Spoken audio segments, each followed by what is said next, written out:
হঠাৎ বুকের মধ্যে ধক করে ওঠে তার, কেঁপে ওঠে সারা শরীর। একটা ক্ষণক্ষণে বুড়ি এক দৃষ্টিতে তাকিয়ে আছে তার দিকে। পরনে সাদা শাড়ি, বয়সের ভারে কুঁজো হয়ে আছে সামনের দিকে। হঠাৎ একটা বুক ভাঙা আত্মচিৎকার দিয়ে কেঁদে ওঠে লাকি। সাথে সাথে ঘোর ভাঙে যেন, দেখে কেউ নেই ঘরে। সারা শরীর ঘামে ভিজে জব জব হয়ে গেছে।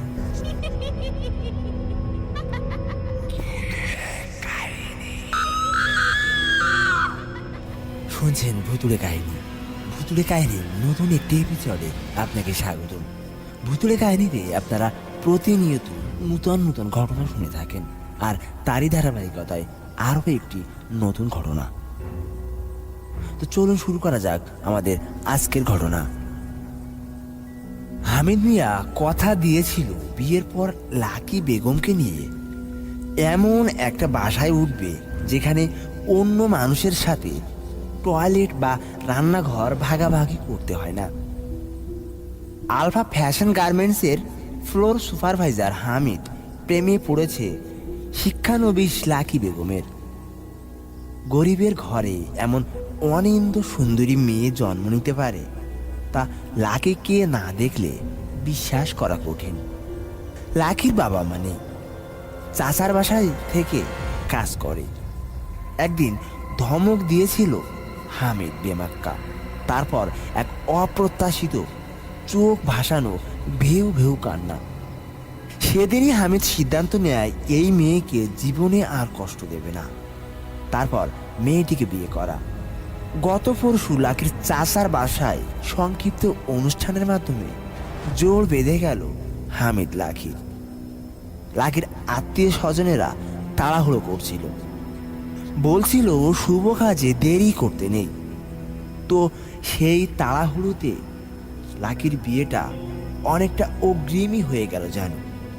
বিয়ের দিনক্ষণ যখন পাকা তখন হামিদ হন্যে হয়ে ঘুরছে একটা সুবিধাজনক বাড়ি খুঁজে পেতে। পরিচিত লোকজনদের অনুরোধ করেছে তেমন সন্ধান পেলে হামিদকে জানাতে। এভাবে সন্ধান পেয়ে গেল আলেখা লজ নামের বাড়িটির।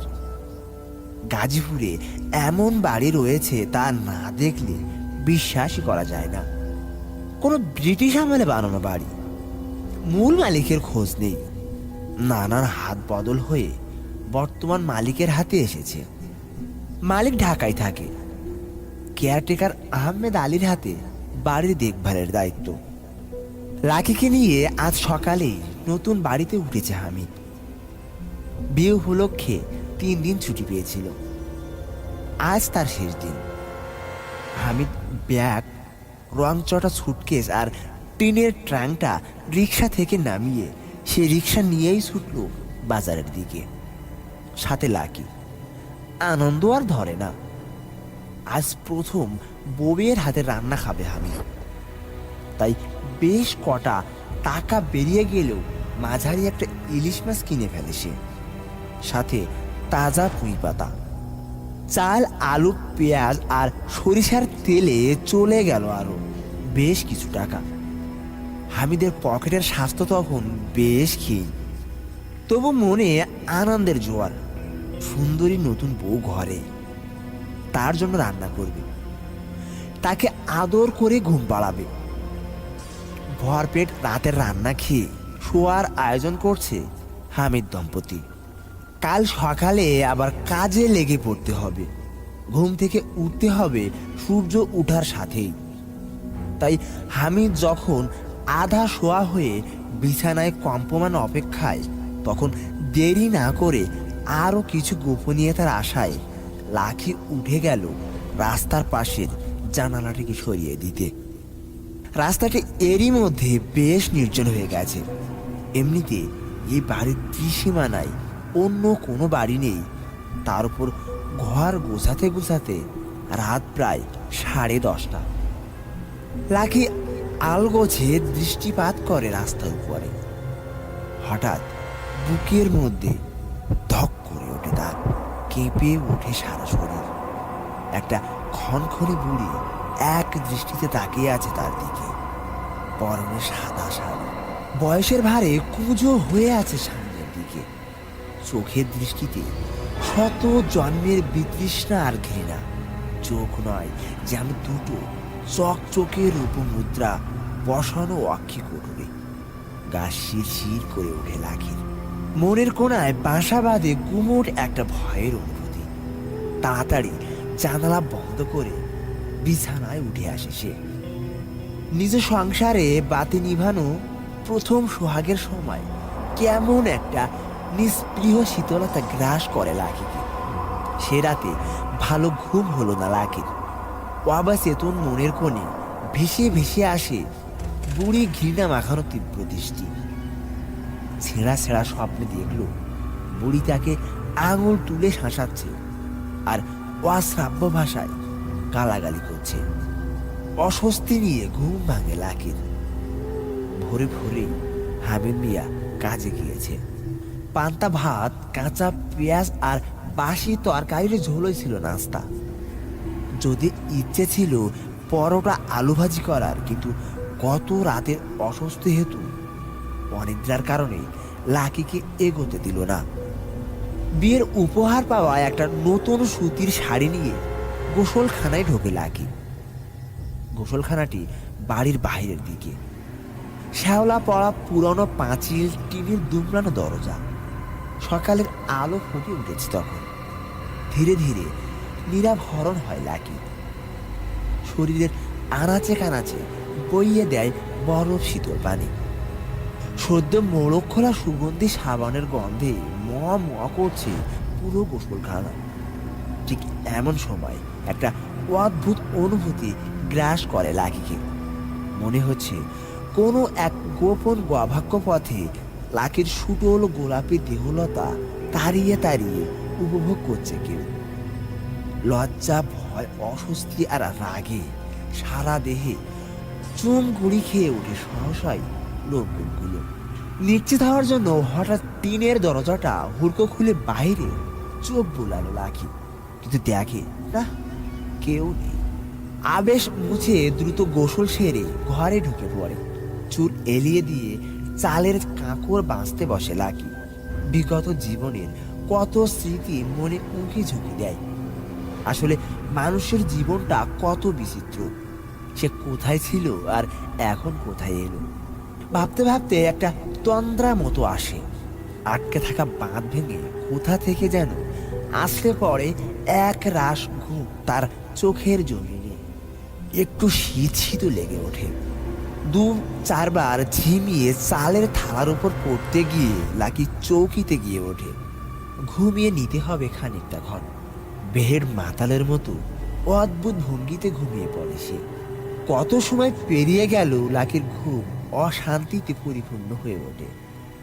মনে হয় কোনো অন্ধ জগতে আটকে গেছে তার আত্মা। শরীরে আর ফেরত আসতে পারছে না। নিঃশ্বাসে বদ্ধ বদ্ধ ভাব আর অনিয়মিত হৃদস্পন্দন।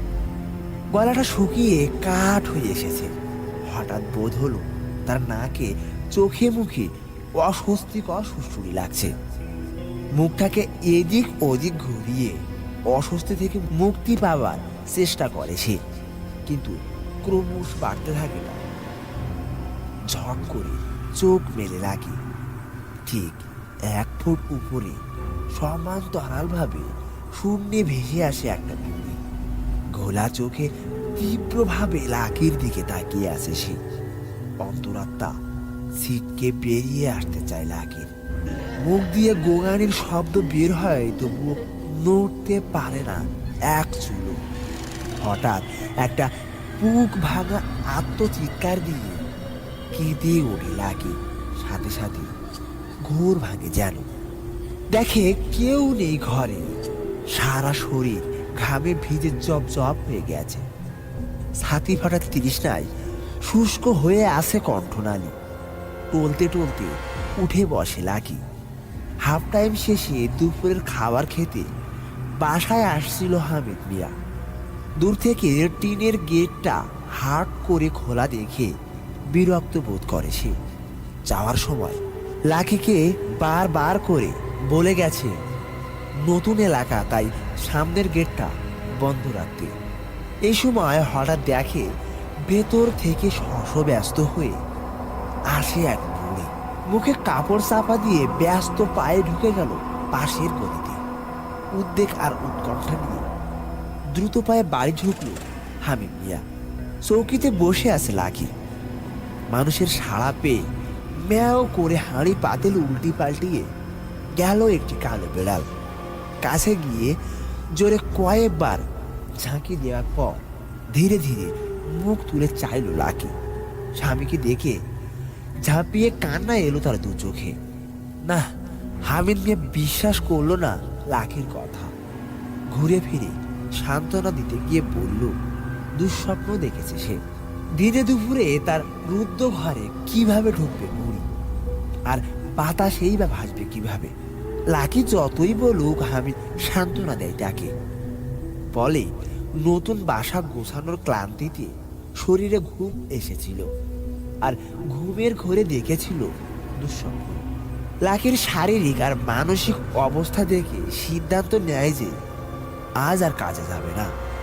লোডশেডিংয়ে হারিকেনের টিমটিমি আলোতে রাতের খাবার খেতে বসে হামিদ আর লাকি। বিকাল থেকে লাকি ধীরে ধীরে সুস্থ হয়ে ওঠে। আর কোনো অসুবিধা হয়নি তারপর। বরং সন্ধ্যায় চা বানিয়ে আগুন গরম পুরি সিঙ্গারা খেয়েছিল দুই টোনাটুনি, আর গুট গুট করে গল্প করেছিল ভবিষ্যতে। খেতে বসে হামিদ ভাবে এক ফালি লেবু হলে ভালো জমে যেত খাবারটা। লাকিকে বলতে রহস্যময় হাসি দিয়ে উঠে গেল সে। এক মনে খাচ্ছিল হামিদ মিয়া। হঠাৎ সামনের দেয়ালে ঝিকমিক করে উঠল ধাতব প্রতিফলন। তড়িৎ গতিতে পিছনে ফিরে পাথরের মতো জমে গেল হামিদ। লাকি এক হাতে ছোড়া উঠিয়ে দাঁড়িয়ে আছে তার পিছনে, হামিদের মাথার তালুর দিকে তাক করে। চোখে কোনো কালো অংশ নেই, পুরোটাই সাদা। বন বন করে ঘুরছে চারিপাশে। আরেক হাতে অর্ধ কাটা কাগজি লেবু থেকে ঝরঝর করে গড়িয়ে পড়ছে তাজা রক্ত। লাকির হাতের তালু বরাবর ফালি ফালি গভীর ক্ষত। লাকি বলে তীব্র কণ্ঠে আত্মনাদ করে উঠল হামিদ। কা কা করে কর্কশ কণ্ঠে ডেকে ওঠে পাশের আম গাছে আশ্রয় নেওয়া কয়েক শত কাক। নরম গুলজার শুরু হয়ে গেছে যেন চারিপাশে। এবার বিস্ফোরিত চোখে হামিদ দেখে লাখির লম্বা চুলগুলো উপরে উঠে যাচ্ছে। সাথে সাথে লাকিও চুল ধরে কেউ তাকে ঝুলিয়ে রেখেছে ছাদের সাথে। হঠাৎ হঠাৎ মুখের চামড়া কুঁচকে গিয়ে রূপ নিতে চায় কোনো বিভৎস বুড়ির, যেন ভেতর থেকে জোর করে ফেরে ফুড়ে বের হতে চায় অন্য কোনো সত্তা। এমনই সময় কোথা থেকে এক বুক সাহস এসে ভর করলো হামিদ মিয়ার কলিজায়। লাকির প্রতি স্নেহে আচ্ছন্ন হয়ে উঠল তার মুখ। এক লাফে চৌকির ওপর দাঁড়িয়ে আল্লাহ ও আকবার বলে লাকির হাঁটু ধরে নিচের দিকে টান দিল সে। নারকেল গাছের মৃত শাখার মতো ঝুপ করে মেঝেতে লুকিয়ে পড়লো লাকি। জ্ঞানহীন ফস করে শাড়ির আঁচল ছিঁড়ে লাকির হাতের ক্ষত বাঁধলো হামিদ। তারপরে তাকে পাঁজা করে তুলে ছুট দিল বাহিরে।